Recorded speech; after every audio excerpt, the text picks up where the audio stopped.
What is going on, my peeps? Your boy Versatile is back with another video, back here to talk about my review of the Galaxy Buds Plus. Yes, Samsung finally dropped these bad boys in this beautiful hot rod cherry red color, and I'm glad that I could not actually get these yet. How I got these was with Samsung's rebate when I bought the Galaxy S20, and so of course that took a couple weeks to get, and by the time a couple weeks took place, these were available to buy. So thankfully that happened and made me be patient to get these, because otherwise I would have got the cloud blue, which also looked nice, matched the phone, but I always wanted some red Galaxy Buds Plus. So without further ado, before we get into the video, make sure you guys ignite that like button, subscribe if you haven't already, and hit that notification bell so that way you guys stay informed when I drop videos.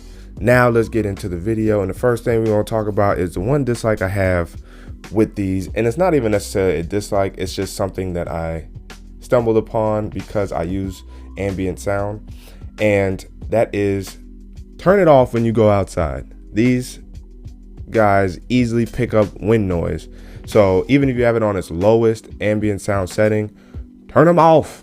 Turn ambient sound off when you're outside. That way you won't have any of that messing around with your music or whatever you're listening to coming through these Galaxy Buds Plus.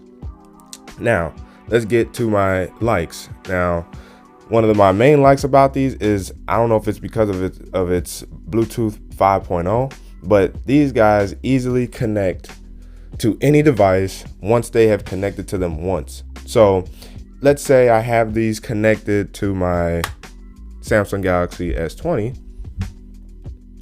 If I have already connected these to my tablet or to another phone or device, all I have to do is go to that other device and go into Bluetooth settings and hit connect, and it'll instantly transfer over. So that means I don't even have to disconnect them from the original source. I can just go ahead and hop between devices with these, and that's why I like these so much. I use these more often just because I'm at home. I use these more often with my tablet than I do with my phone. And even if I use it on my phone, I don't use it on my Galaxy S20 as often. I use them with my Pixel 4 because I take my Pixel 4 out when I go play basketball. I already have all my music downloaded on YouTube Music on the device. So I'm like, oh, I might as well just take this sucker out with them. And it proves successful every time. The nice part about that is it's ease of use. That's the best way to put it. It's ease of use. Now, the other thing that I like about it is, of course, the design and the color. These are more of a glossy finish, but they look and feel exactly like the first gen Galaxy Buds. They have the inside. I don't know if you guys got to see that well, but if you see an inside, the left and right indicators are a little more bold and standoutish as opposed to the first gen Buds case. Talk time, or I guess you could say battery time on these, you can get about 12 hours of listening, or 11 hours of listening on one single charge, and I've pretty much gotten that with ambient sound on and in the house. I've actually, tell you the truth, with ambient sound on, I've actually really gotten closer to like 7-ish hours, but when ambient sound is off, I've actually gotten much closer to that 11-hour range. So Samsung isn't befuddling us with the range of battery time with these, and with the case, they charge up really quick and you got 100% in no time. I drain the case often though, just because I'm always listening to stuff, but outside of that, like, great. I don't have no problems feeling like I need to hurry up and run to the charger with these. And the comfort of these is very nice. I've had them in my ears again for like 3, 4, 5, 6 hours, and only once I reach to the that part of time is when they finally start getting a little uncomfortable. I may have take them out, clean them off, kind of wipe the sweat out my ear, and I put these bad boys back in. So these have proven to be very useful and handy, especially when I'm not using my Sony wireless headphones. I have the WH-1000 XM3s. Again, that name is so yes, in terms of design, ease of use, battery time, great. These fit in your pocket. They're not pocket sore. Great. Wonderful. And the other thing I can say about these that I really like is the fact that the app that Samsung has for it, within the Galaxy Wearable app, the Buds Plus settings is very easy to use as well. The Galaxy Labs, I've used them, but I haven't really used them, and I think I might end up turning it off just because I think I did. But in terms of using like so if I take one of these out and show you guys,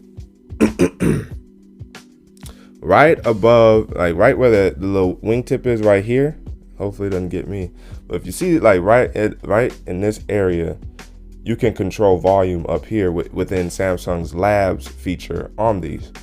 I just found myself not using it, and because I don't use like having to manually use ambient sound, or I don't use an assistant, I just switched the volume up and down back to the actual touchpad. So that I have found to be very useful, and I haven't had any issues there. Now, connectivity wise, jumping back to that real quick. The one thing I've noticed recently, and I don't know if it's because of an update or what, or it's my tablet, it could be many things.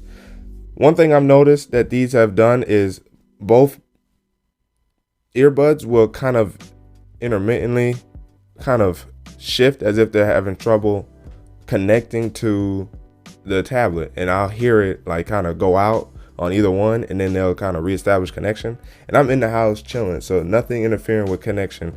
That has happened to me more recently than it has since I've had these, going on 2 months. So that's something I've kind of noticed with these. Not a huge deal because it doesn't happen often, but I've noticed it happen a couple times. And then I've noticed when I'm playing basketball outside, these will raise the volume up. So for some reason, nothing around my ears touching the touchpad to actually do that, and yet they will inadvertently increase volume while I'm playing basketball. So I found that to be interesting. But again, those things don't really happen often. They've happened a few times. The volume thing not as big of a deal because I'm outside, so if it increases, it's not like I'm opposed to it, because it just kind of helps isolate me some more from being outside. But those are just a few things and a few knickknacks I've noticed from these. But outside, again, of that, everything I have pointed out about these are very solid. I can easily suggest these over the Galaxy Buds, especially being that they're only $20 more expensive. Now, during this time, there might be promos. I'll leave links down in the description to Amazon. They might be running some promos on these or the first-gen Galaxy Buds, $20, $30 off here and there, or whatever, just because of the time we're living in. So if that is the case, definitely still pick these up. But for a $20 difference, there's a $20 improvement in these, or $20 worth of improvement in these, that I can suggest these over the first gen Galaxy Buds, and they're not hitting you over the head in terms of price. So that's it for my review. If you got any questions, leave them down in the comments below. I'm always interested in talking with you guys down there. Again, if you haven't already, ignite that like button, subscribe if you haven't already. Make sure you guys hit that notification bell so you guys stay informed when I drop videos. That's it. Your boy Versal signing out, and until the next video, wait for it.